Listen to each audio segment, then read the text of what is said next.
Hey, welcome back to the PURE Playbook. I'm Dr. Dustin Bosson with the Dr. Nate Merhaut. Another great episode here. We've had, I almost say this every time. The guest episode podcast was awesome, but we're going to bring another one here for education for student athletes and their parents trying to keep up, just giving excellent resources in healthcare so we can start solving those major problems. Where do we go? Who do we trust? How do we prevent athletes, student athlete injuries?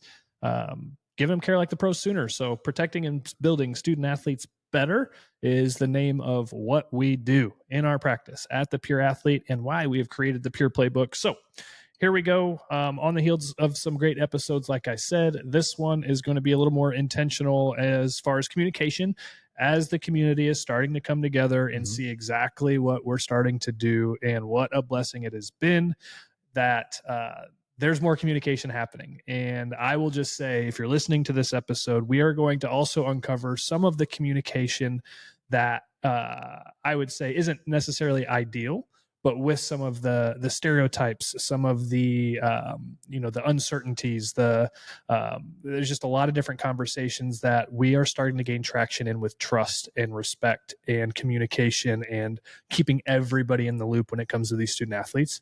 And people are finally starting to see that, which is awesome.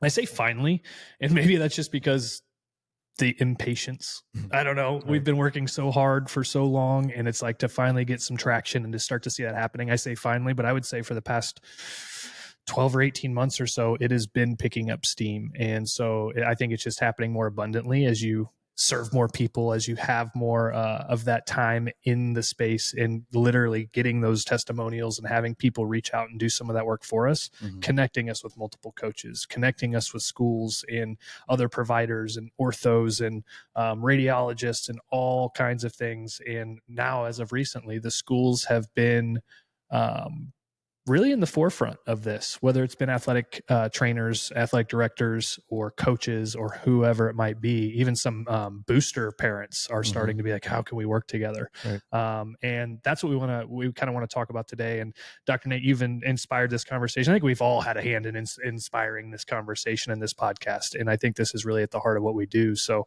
let's just kind of jump in and give a little bit of a perspective of what we're looking for and why these relationships are starting to unfold. Yeah. So this conversation definitely stems from a conversation we just had, a situation that we're currently dealing with in the office. And this is something that we've dealt with time and time again with a lot of our athletes, where athlete comes in, they're dealing with some type of an injury, and sometimes they've had initial contact with athletic trainer and coaches. Sometimes we're the initial contact. And that's even a point to discuss, where different providers can be the initial contact, the first responders per se, where they are the ones that take a look at it first. And then from there, it's kind of decided on what to do, whether it's refer out, co-manage, or take on the case yourself. And when we have parents asking questions and to really relay information on to coaches, or writing a note or an excuse, or telling and communicating what the athlete is or isn't allowed to do. And sometimes that's on us to determine what that is, and then write a note or have a conversation, a phone call, or even an in-person meeting with those different personnel, whether it's coaches, athletic trainers, athletic directors, other parents, team members. And like he's getting at, this conversation is going to go towards the right way to communicate with those cases, as well as some of the frustration that we have as providers when there's lack of communication. And we're guilty for it as well. I'm not saying we're perfect, but just to keep it in the forefront and remember why communication is so important.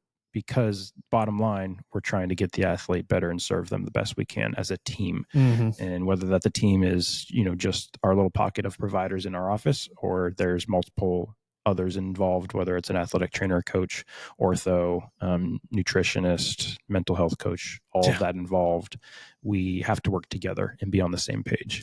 And just as life lessons, if any of you that are married out there, definitely communication is key.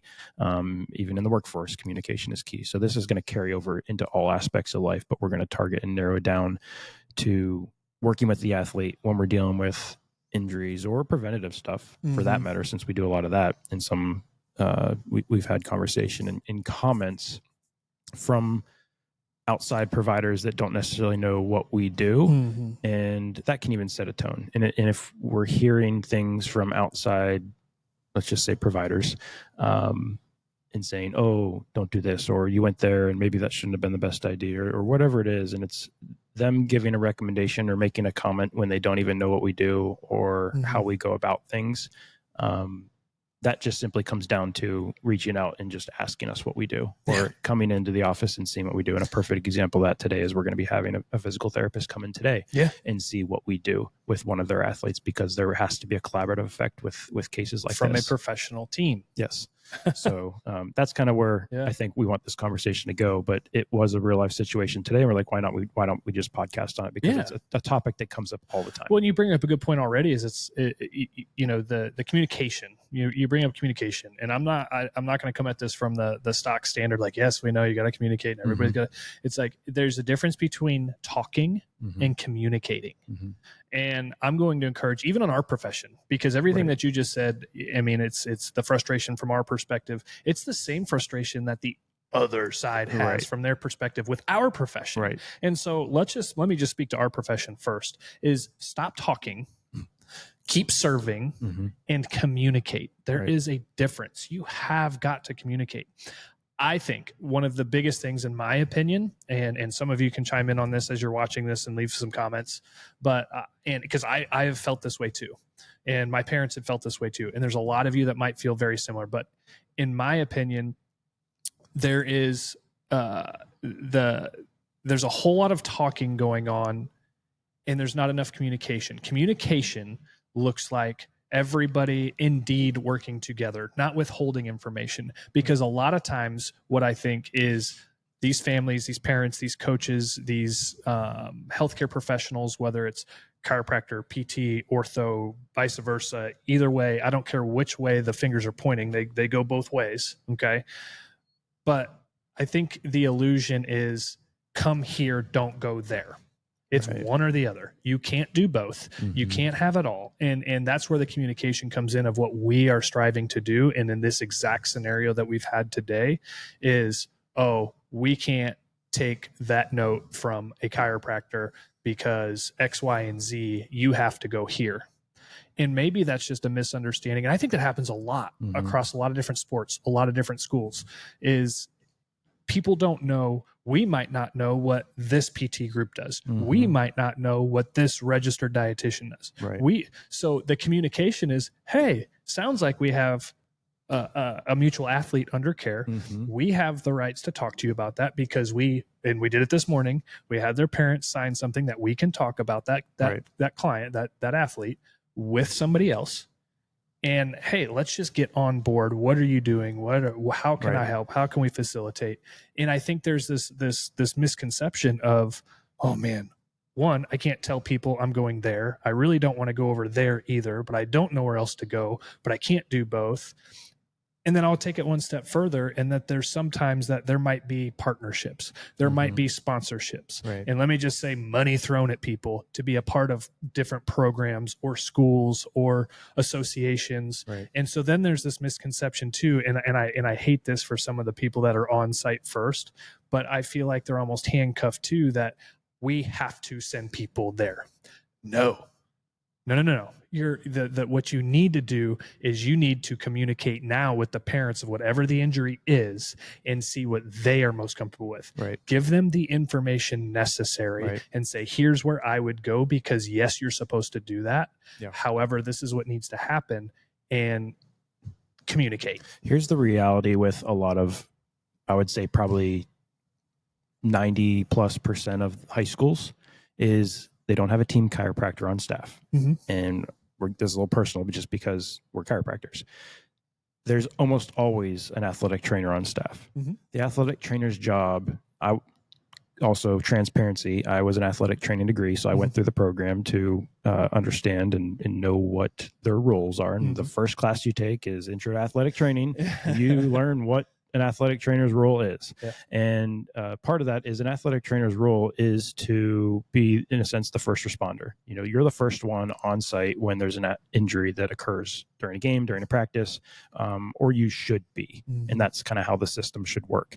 And so when that system works the right way, yes, athletic trainer is first point of contact. Then from there, they're the ones that are supposed to, in a sense, push the athlete in the right direction, whether it's an ortho consult, a chiropractor, a physical therapy. Exactly. Triage is the perfect word for it. And there are cases where, yes, the athletic trainer is providing some treatment and managing some of the case. But let's be completely honest. An athletic trainer cannot manage every single athlete at a high school. It is just unfortunate that they're put in that scenario because they almost think that they have to. And we're here to tell you that, no, you don't have to. Yes, you have the other resources that you're supposed to be able to utilize your resources, because it is a collaborative effect where, yes, you may be connected with a hospital or a PT group. And yes, you may feel like you have an obligation to refer to them first. That's fine.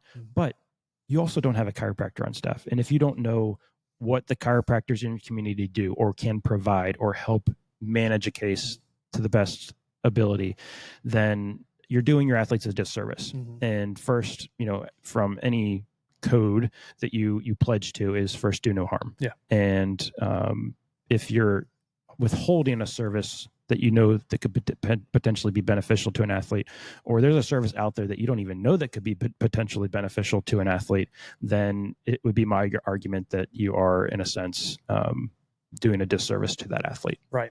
And the assumption of knowing what a particular provider does, you know, whether it's a massage therapist or a chiropractor or an ortho, or, you know, to assume you know what they do. That's, you know, one of the first things you don't do. It really just makes an ass out of you. It doesn't make an ass out of me. Don't assume. And don't have stereotypes. Yeah. And stop stereotyping it 100%. But, you know, and the other thing is too, is do not weigh your being, your ethical, whatever you feel your ethical code is, and where that you feel they should have went first. That is not the prerogative, the primary concern of you, of us, of them, of, and I say this blanketly, whether you're a healthcare provider or a staff member on a team or a coach or it doesn't matter. Wherever they go, you support them through it. And if you do have somebody they would like to prefer, you would like them or prefer them to see, then communicate that. Hey, awesome. If that doesn't work out, maybe this will be an option. We love it. Cool. Great. But to immediately, and I will be transparent, before we really went this route and I knew how to collaborate, and it was literally just piss and vinegar and drive and, you know, growing this practice and having a great family practice. And before we got into the athlete side, I could have communicated and collaborated a hell of a lot better with other providers for the cases that we were seeing. A lot of the pediatric patients, ADD, ADHD, like there's so many things that we saw before this where I could have done that better. But because of that experience and because of how I felt, because of the feedback I had gotten, I don't think people talk about this enough, because this is not a victim mentality. This is a very real deal, because there's a lot of people, and I said this before I come on air, and I'm pretty transparent. I just want everybody to see where we're coming at from this, but we are trying to change all of those stereotypes.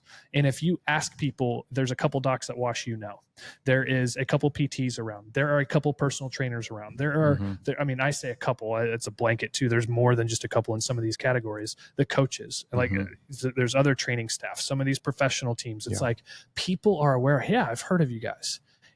We're trying to change the stereotype of all of that, because at the end of the day, we have professional athletes coming here choosing to, and then we turn around and talk to their people about, hey, first of all, we know, you know, he's coming here. 2, what are you guys doing? We want to let you in on what we're doing. We can do this together. It, you know, how do we just make this mission and drive this thing forward differently? And it's no different than high schoolers or dance programs or private studios or private baseball associations, hockey or whatever. I even went to a volleyball practice last night where then I rolled my ankle. That's a totally different story. But I literally walked onto the court, introduced myself to this coach, and the family knew about it, because we are setting some record-breaking times of bringing people back from injuries. And I want their coaches to know. I want their training staff to know, hey, here's where we're at. Here's what we're working on. If you're comfortable with it, it's your lineup. I can't make you put her in the lineup. Mm-hmm. She started before she got hurt, Right. or he started before he got hurt. He's clear, 100%. It's up to you to put him in the lineup, but we don't want you, the coach, the trainers, the staff, the ortho, whomever, to be hesitant like, well, we haven't seen you. Cool. I do get that, but just know we wouldn't clear him if we couldn't. Yeah. But it's that communication where we can go back to the AT and say, look, we did not refer them. Here's what they have. Here's what you can expect. Got any questions, come with us, but they're off, they're done, they're 2 weeks, they're 3 weeks, they're back, whatever it is, we've got you covered. And we are ultra open for that. Start picking up the phone, put the email away, put the text messages away, call somebody. Yeah. I just walked in today. Right. In that particular scenario, I knew some people, I have some relationships in that area. And I was just like, you know what?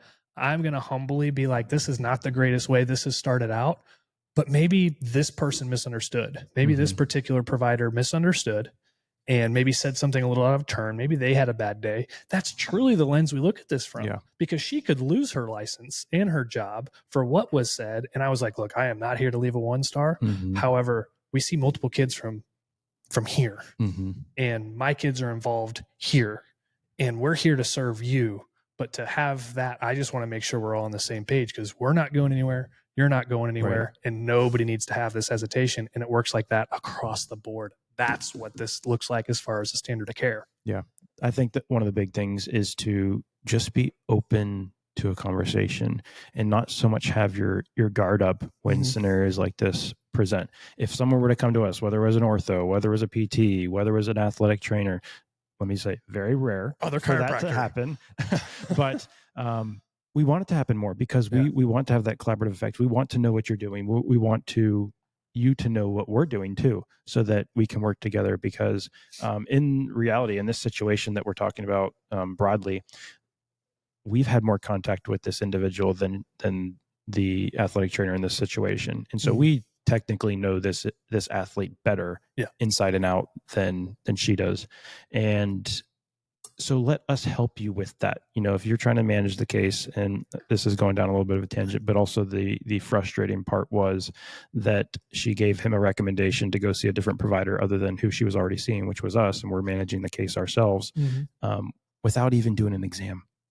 And so she recommended something without doing an exam. And I don't think I would ever recommend something physically without doing an exam or referring to another provider, because again, you're doing someone a disservice without first checking it out before giving a recommendation. And so that's, just simply part of the process. You have a conversation, you do an exam, you do treatment, or you refer or collaborate. And so a couple frustrating points with this. So it was good to have the conversation. I think it's going to go into a good direction, because we had an open communication and conversation now that can trickle down into everybody else that's involved in the case. And we would love to have her come in and see what we do and be involved with some of it, so that if she's managing it on her end, because technically she can have more contact points with this athlete than we will, whereas we're maybe seeing him twice a week, or she might see him every day of the week with practices. And there might be some things that she can oversee and manage, and making sure he's doing the right things to get back faster. And that's the ultimate goal, is to get him back so that he can continue to play. And that's where, and I'll encourage everybody to go to watch the episode from last week. And you want to talk about putting a team around your student athlete.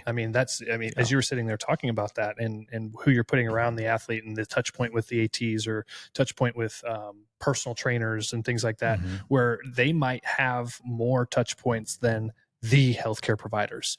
Like, make no mistake, like, we are primary care physicians. So let's just drop the labels. There's a lot of times we don't tell people we're chiropractors anymore, but let me reassure you, like, we know our lane. What we do is what we do. We're not trying to do what anybody else does. There might be some crossover, but I think there's a lot of viewing, and there's a lot of wondering, and there's a lot of lack mentality. And I might lead the pack in that sometimes, but there's like, oh, if I tell them what I'm doing, they're going to do it, and they're not going to see me anymore.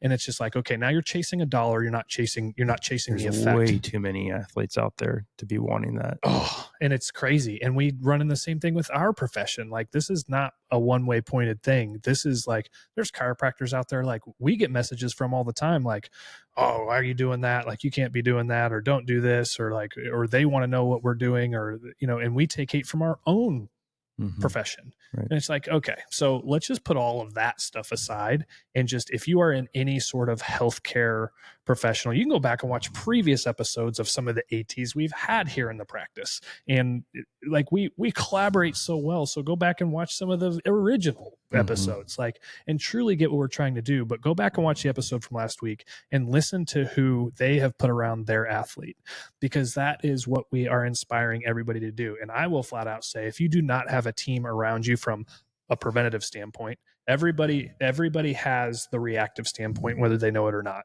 the urgent care. If they don't have somebody in their corner, an ortho they've used before, or a contact, their initial point of contact is going to be urgent care, period. So we start on the reactive side the whole time. And it's just like, okay, what does a proper team around an athlete look like, depending on their level, their skill, their desire, their goals? But usually the reactive care side is the number one. Like, they don't have anything before that. Maybe a personal trainer. I wouldn't put the coaches in that perspective. We're talking about healthcare providing team. What about injury prevention? And so we are not trying to be the orthos. We are not trying to be the physical trainers. We are not trying to be the personal trainers.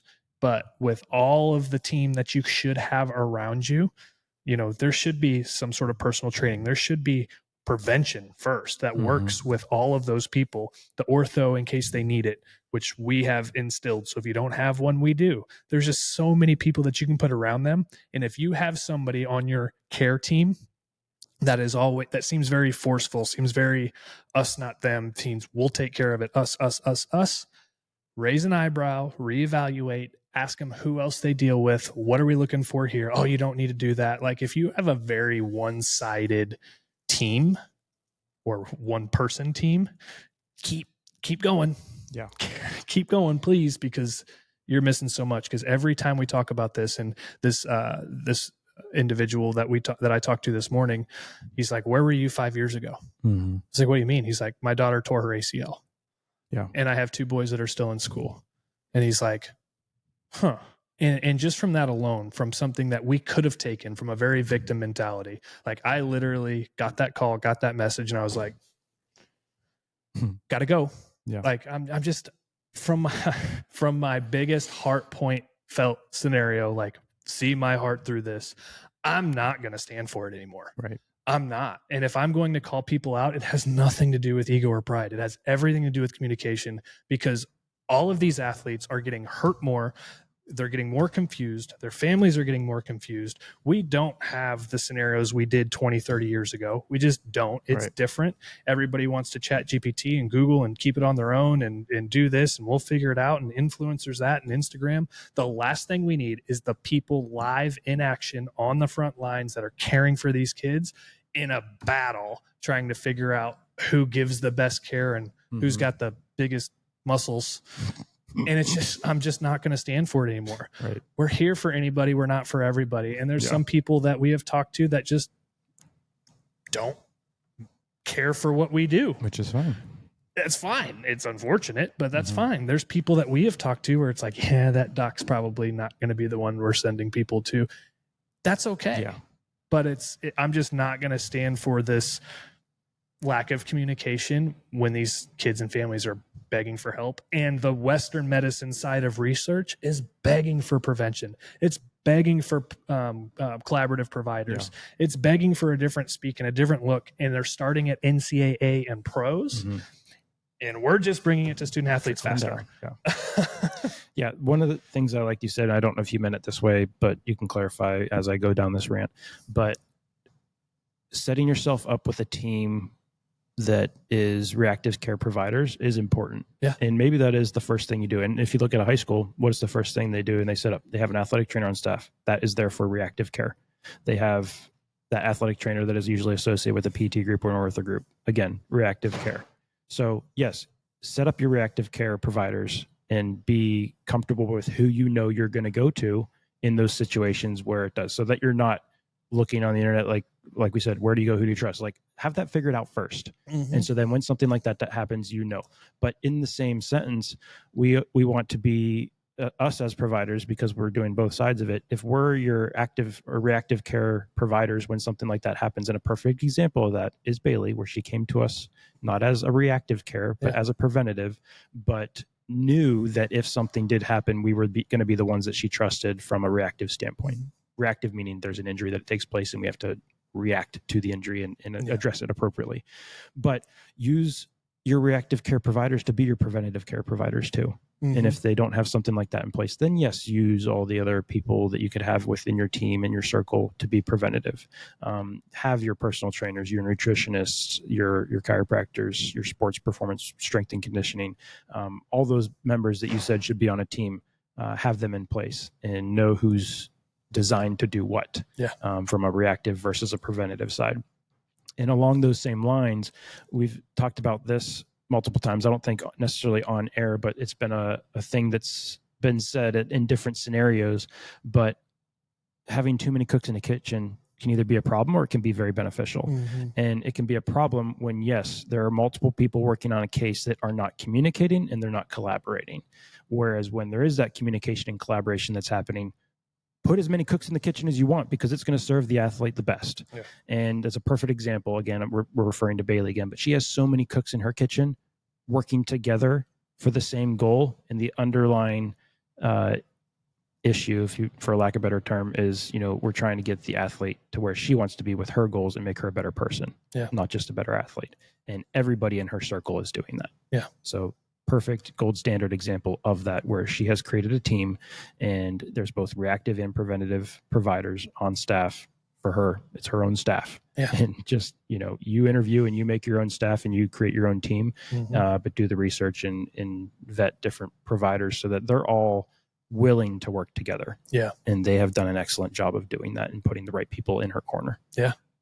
And I mean, she's the most common, recent, most intense. And so I know we've talked about her quite a bit, but we've also, I could think of 6 people in the past 2 weeks, 3 weeks, in the month of June at least, that we've sent to ortho. And we also have a couple people who are working with physical therapists. Like, we are not physical therapists. What we do is very dynamic within our lanes. Like, we don't want to be rehabbing ACL injuries. We don't want to be rehabbing surgical cases. We don't. Could I? Have I? Yes. Do I want to? No. Yeah, exactly. And so again, it's that communication understanding from an association, an outfit, a school, a program, a studio, a whatever, where it's just like, start vetting these people now. Like, do not, if you are the head of some organization, team, foundation, whatever, school, doesn't matter.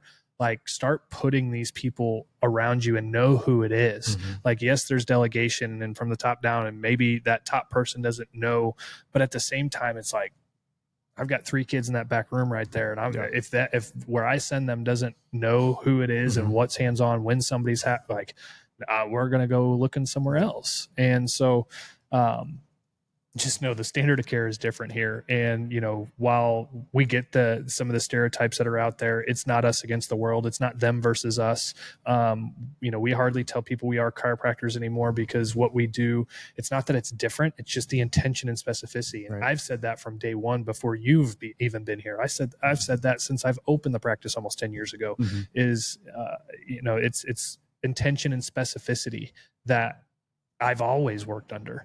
And so being able to communicate that to other people and making sure they get what they want, need, and deserve as quickly as possible, that's the standard. And now on the athlete side, that the fact that we have a lot of pieces to the puzzle, if you don't, in the communication, and I might even dare to say over communicating in this scenario is not a bad thing. Again, just talking to everybody we're talking to, from radiologists to coaches to ATs, it's just, it truly is different. And if you have questions about that, if you need an outfit wherever you're at, if you're close to us, if you want us to put one near you, if this sounds like it's something that's a little more up your alley, to have providers that can maybe even vet and do this for you and build that out for you. As we're speaking on this, honestly, that's coming to my head right now, is it's like, what if maybe I can see, I don't know, but what if this turns in, and maybe we start to think about it this way. It's like, what if no matter where we put one of these, like people start to realize that we are vetting those people for them. We are going to come in with that relationship. It's kind of like, well, I've got one daughter. My brother, one of my brothers has 3.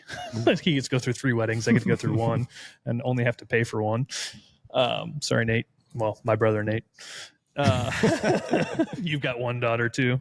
But it's like, imagine planning a wedding and then truly, like, you have 2 options and you've got all these venues, like, okay, here goes $100K pretty quick. And it's like, holy cow.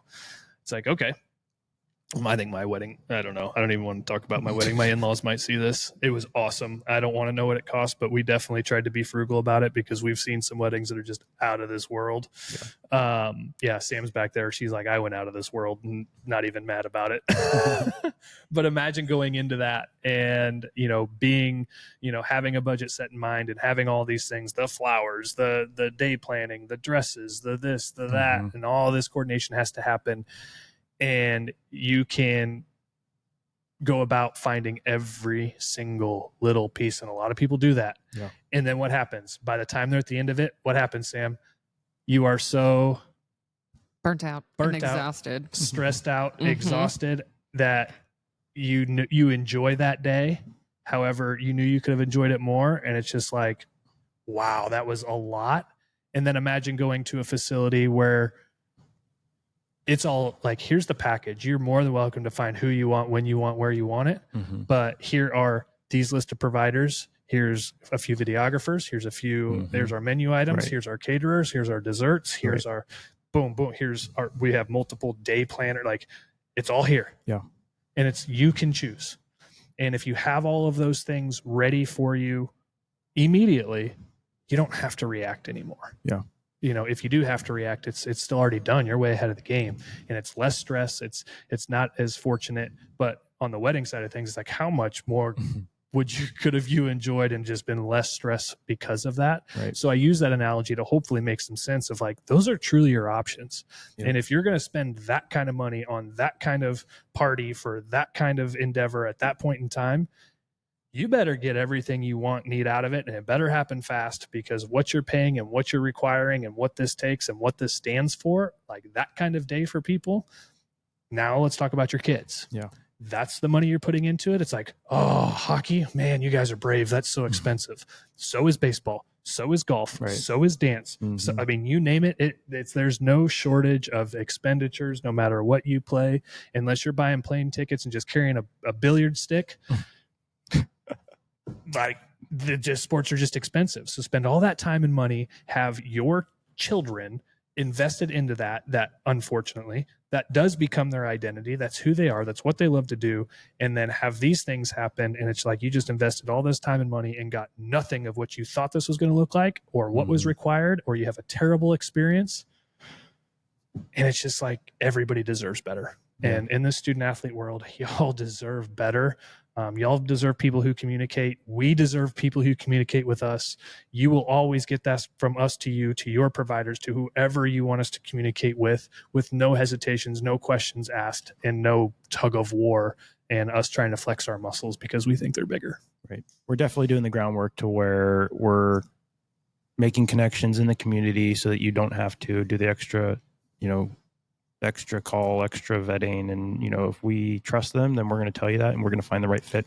That's why we do have multiple people within our corner for each category. And if you want to be a part of that in what we do and what our vision is, then reach out to us. Let's communicate. Let's collaborate. Let's see if you're a good fit for a lot of our clients. And if you are on the same mission that we are, let's do it that way.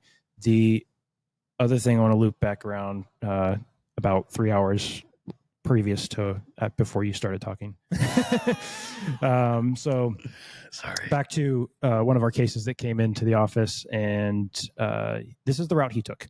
There was urgent care first. There might have been, I don't know if there's athletic training on staff first, but urgent care was the first visit. X-ray was taken. They weren't sure if there was a fracture, blah, blah, blah. So they went to ortho next. Awesome that they went to WashU. I gave them a high five for that. Yeah. Just because we do have a good collaborative effect right now with them. And WashU was also kind of a little unsure if there was a fracture there. And so they put him in a boot. Urgent care was the wrong boot. wash you, put him in the right boot. And then they give him a couple things, I think, to start working on, but that was left at that. So my point is, with parents and student athletes, you don't have to stop at that recommendation. They didn't do anything wrong, but this parent and this athlete had a recommendation. We already had a little bit of a relationship with them, but they came to us next. And so then, yes, we did retake a film, and we were able to confirm something that the other two were a little unsure about. Nothing wrong with what they did. We just were able to see it a little bit better, and some of that is just based on the time frame. So the more time in between incident of small fracture to x-rays, the more likely you're going to see it on x-ray. Right. So we were just the lucky ones that did get to see it on the x-ray, told them what it was, told them the plan, and they still had a follow-up scheduled with the ortho, because they set that follow-up, I think it was 2 weeks after their initial visit, to see if they could get out of that boot. And I'm like, keep that follow-up visit. Yeah. Because we need to know what they say, because their professional expertise in these types of cases is very valued to me. So then that gives me more of the confidence to start doing more of the stuff that I want to do with you to get you back faster. We did implement stuff for those 2 weeks that he was in the boot. And because of the style of fracture, we'll say, we were able to do certain things in the office that if he didn't come to us, he would have been in the boot. There would have been atrophy that set in, the neuromuscular reeducation.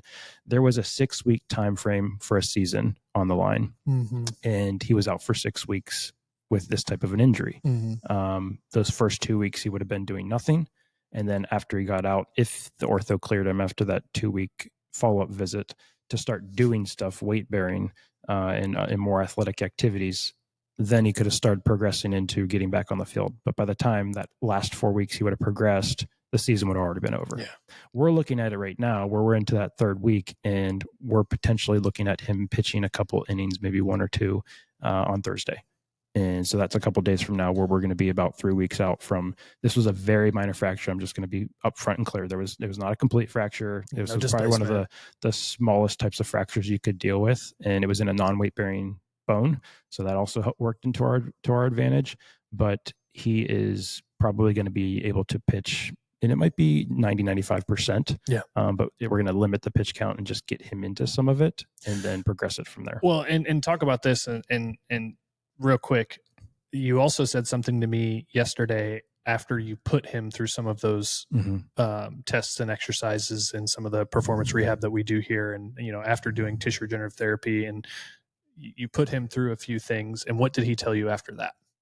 After I put him through some of the things, he said, my confidence is so much higher than it was when I walked in the door today. Just from doing that? Just from showing him that he was able to do certain things. And that's part of the mental side of an injury, is just showing them that they are capable of doing something. Yeah. And we had a conversation, I think it was yesterday, and he said, my biggest fear is something like that, where I have to go ground something, or, cover home plate and step on a bat again, is what it was. Yeah.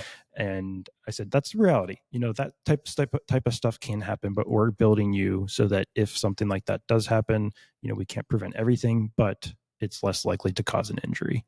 And so having those conversations and putting that into his mind, and making sure his mindset is in the right position at different times of the rehab process.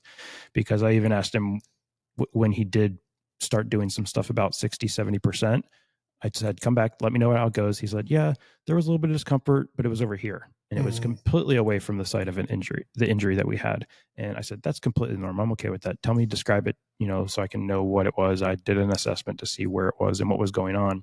But I said, did that set your confidence back any? And he said, no, not really. Yeah. And I think it was because what we did the day previous, as well as some of the conversations that we already had. But now let's rewind 2 hours back from when I started talking. Pretty much the point is, you don't have to stop at the provider that you were last at. If you think there's something else that can be done, or something that can progress you faster or get you back faster, which there is stuff we do here, stuff other providers are also doing. We're not the only ones, but don't just stop at, the one person that tells you to do this, or put you in a cast or boot, or says, you need to be off of it for this amount of time. Yeah.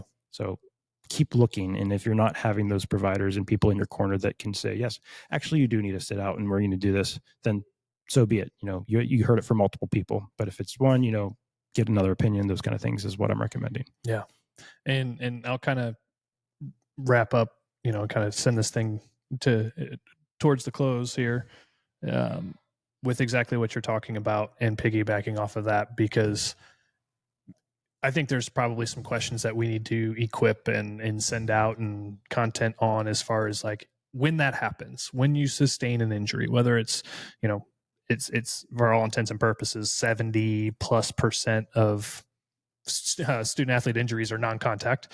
So whether, I don't care if it's a contact injury, non-contact, if you have some sort of injury, there's some questions you should probably ask if it is, especially if it's that urgent care scenario, or even, if it's maybe not us first or an outfit like us first, where that you can trust that if you end up on that side of the reactive care, then it's like, okay, man, this sucks.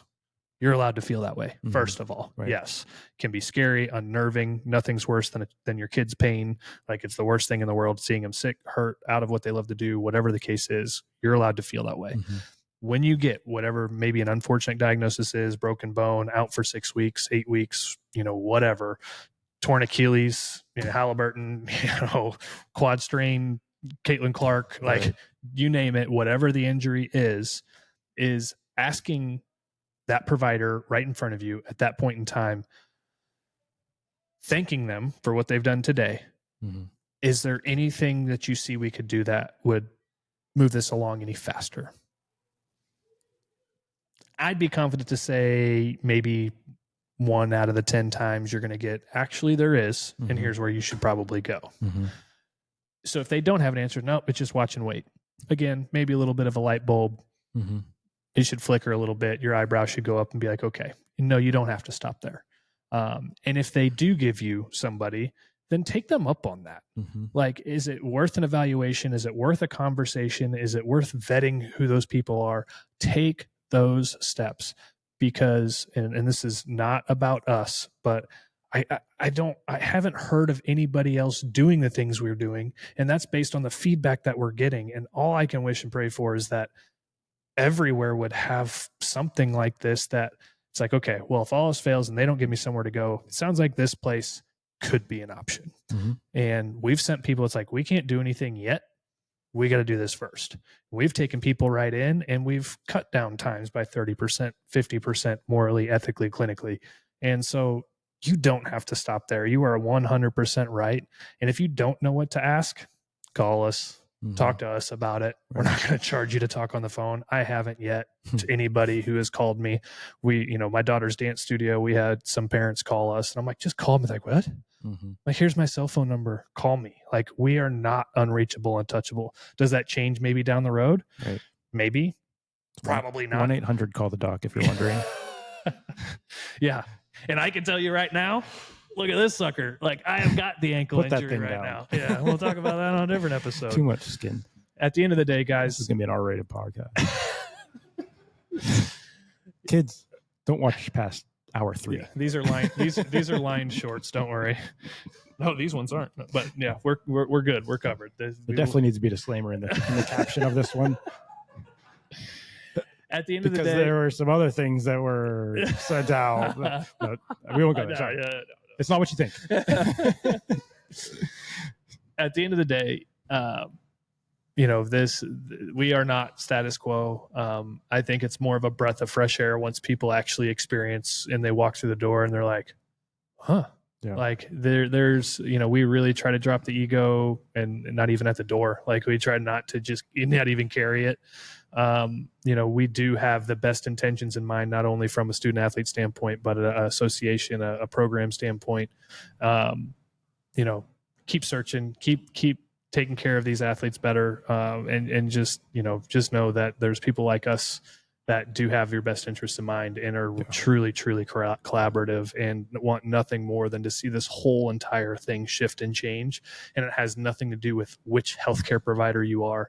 Like, I don't care if it's AT, ortho, everybody we've named this whole podcast. I don't care who it is. And I can't wait for the day that people put the prefix and the designation and the who they are, what they do and what they stand for. They put all that to the side, where we can just say, you know what? Go see Dr. Will. You know what? Go see Dr. Nate. You know what? take this back to your athletic trainer, Matt. You know what? Take this to your personal trainer, Cody. You know, and again, see, I'm already still stuck in that combination of like calling out who is the athletic trainer and who is the ortho. It's so easy to do. Mm-hmm. So let me just restate that again and fix what I was actually trying to say, because that's how easy it is it's like, go see Will, like go see Dr. Will, go see Cody, go see, and it's those people. And if you don't have those people in your corner, I pray that you find them soon. Mm-hmm. Yeah. All I want to say is I hope Sam put a little space bar right where we need to put a space bar, and we'll be good. We'll be good. So awesome. Thanks for the impromptu content and conversation. We look forward to seeing you next time on the Pure Playbook. Stay tuned. See ya.